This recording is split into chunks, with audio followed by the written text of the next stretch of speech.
இப்போது முதலமைச்சராகி கிட்டத்தட்ட 8 மாதம் ஆகுது.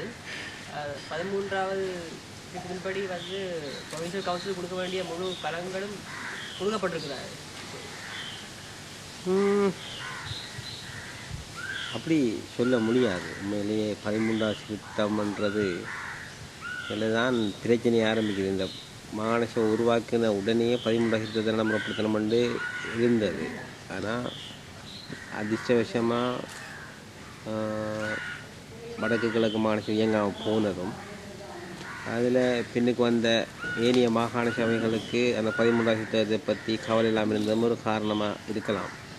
ஆனால் இருந்தும் இப்போ வந்துக்கிற அரசாங்கம் இப்போ கிழக்கு மாகாணசபை உருவாகிருக்கு, வடக்கு மாகாணசபை உருவாக்க போகிறாங்க. இருந்தும் 13வது திருத்தத்தை வேகமாக அமுல்படுத்த வேணும். அதை தாண்டியும் தேவையான விஷயங்களை முடிக்கத்தான் தமிழ் மக்களோட மனங்களை வெல்ல முடியலாம்ன்ற கருத்து. அதில் இன்னும் 13வது திருத்தத்துக்குள்ளே இருக்கிற விடயங்களை முழுசாக அமுல்படுத்தலை என்றதை எனக்கும் தெரியும், அனைவருக்கும் தெரிஞ்ச விடயம். ஆனால் வேகமாக அமுல்படுத்த வேணும், படுத்துவாங்கன்ற ஒரு நம்பிக்கையில் தான் எங்களை மாநிலம் ரன் பண்ணி இயங்கி கொண்டோம். நீங்கள் இடம் மற்றும் போலீஸ் கேட்டிருந்தீர்கள், அது கிடைக்கவில்லை. அது சம்பந்தமாக நீங்கள் உண்மையிலேயே ஒரு அதிகாரம்ன்றது உண்மையாக ஒரு தனிநபருக்குரிய விஷயம் இல்லை. அது அவரை சார்ந்து நிற்கிற அரசியல் பிரச்சனைகள், மக்களோட பிரச்சனைகளை வேகமாக செய்கிறதுக்காகத்தான் அதிகாரம் தேவைப்படுது. உண்மையிலேயே இந்த காணி அதிகாரம், போலீஸ் அதிகாரம்ன்றது மிக முக்கியமான பிரச்சனை. அது 13வது திருத்தத்தில் உள்ளடக்கப்பட்டதா இல்லையான்ற விவாதங்களும் இருக்குது. ஆனால் பாதுகாப்பு அல்லது சட்ட ஒழுங்குக்கான ஒரு அமைச்சும் ஒரு முதலமைச்சருக்குள்ள வருகிறது. அதெல்லாம் இயங்கல்ன்றது கவலையான விடயம். ஆனால் இந்த நாட்டில் இருக்கிற பிரச்சனையை முடிவு கொண்டு வரேன்னு சொன்னால் அதெல்லாம் வேகமாக கொடுக்கப்பட்டு மக்கள் மத்தியில் நம்பிக்கை கொண்டு வர வேணும். அதுக்கு அரசாங்கம் முயற்சி செய்வதாக கூறினாலும் இதுவரைக்கும் அது முடியாமல் விட்டதற்கு நான் கவலை அடைகிறேன். அது எனக்கான தனிப்பட்ட கவலை இல்லை. எங்களை மாநசபையில் இயங்கு முறையை பார்த்து கொண்டு அனைவருமே அதை கவலைப்படுவாங்க என்று நம்புகிறோம். இந்த கேட்டுக்கொண்டது எல்லாத்தையும் பெற்றுக்கொள்வதற்கு நீங்கள் ஏதாவது நடக்கிறது எப்படி?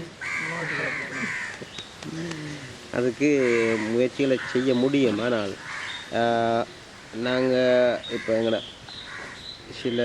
எங்களுக்குரிய அதிகாரங்களை கூட இன்னும் புரியலாத பிரச்சனைகள் இருக்குது. உதாரணமாக இது கணிசமானாக்களுக்கு குழப்பங்களும் இருக்குது. இதில் என்னென்ன வெளிப்படையாக அதுகளை சிலது எப்படி உங்களுக்கு தூரமாக கதைக்கின்ற பிரச்சனையும் இருக்குது. இப்போ மாநசபை உருவாகினா அவங்கள மக்களோட பிரச்சனையை கொண்டு அதில் எழுத்து மூலமாக ஆவணப்படுத்தி ஒரு சட்டம் மூலமாக்குறதுக்கு எங்களுக்கு அதிகாரம் இருக்குது. அதை கூடி ஏற்றுக்கொள்கிற அல்லது அதை கூடி வேகமாக நடைமுறைப்படுத்த முடியாத நிலைமை இந்த மாநிலத்தில் இருந்த மாதிரி அது மூலம் தெரியும். நாங்கள் 8 மாதம் கடந்தும் இன்னும் ஒரு சட்டம் மூலம் கூடி நாங்கள் பாஸ் பண்ணலை பெண்ணில் இருந்தோம். ஒரு எங்களோட நிதி அறவீட்டு சட்டம் மூலம் நேற்று பாஸ் பண்ண தகவல் இருக்குது. அதுக்கு முத்தியோரமாக எங்களுக்கு எழுத்து மூலமாக ஆவணமாக கிடைக்கல. இதெல்லாம் உண்மையில் என்னை பொறுத்த வரைக்கும் நான் ஒரு கவலையான விஷயமாக பார்க்குறேன்னு சொன்னால் 8 மாதம் கடந்தும் ஒரு சட்டம் மூலம் பாஸ் பண்ணலண்டா ஏனென்ற கேள்வி நீங்கள் கேட்குற கேள்விக்கு நான் பதில் சொல்கிறது தாண்டி, ஆனால் என் மனசுக்குள்ளே நான் கேட்டு பார்த்தா ஏனென்ற கேள்வி நான் கேட்டுக்கொண்டா இருக்கிறேன்.